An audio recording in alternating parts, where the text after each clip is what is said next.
Mga kapuso, mamangha sa ganda ng Mapuk Falls sa Sanchez Mira, Cagayan. Ating pasyalan sa report.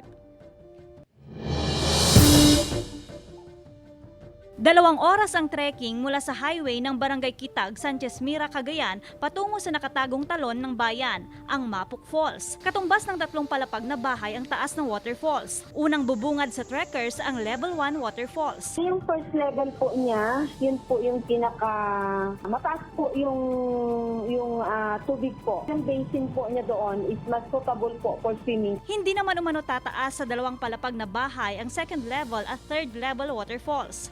Ang in-expect mo sana parang yung it's either ma-amaze ka or hindi. Pero nung pagdating namin doon, maganda pa rin yung taste. Hango sa salitang lokal na mapukpukaw o nawawala sa salitang Tagalog ang Mapuk Falls. Paniniwala ng mga matatanda, nawawala raw kasi lahat ng mga sumusubok na makarating sa talon. Kailangan po kasi meron ka pong locals na guide pagpunta po doon. Yung sa trekking po papunta doon, wala pa po yung mga established po na trail. Naka-MECQ pa ang probinsya ng Cagayan, kaya tanging mga residente lamang sa bayan ang pinapayagang makapasyal sa kanilang tourist destinations. Joan Punsoy, Balita Amyanan.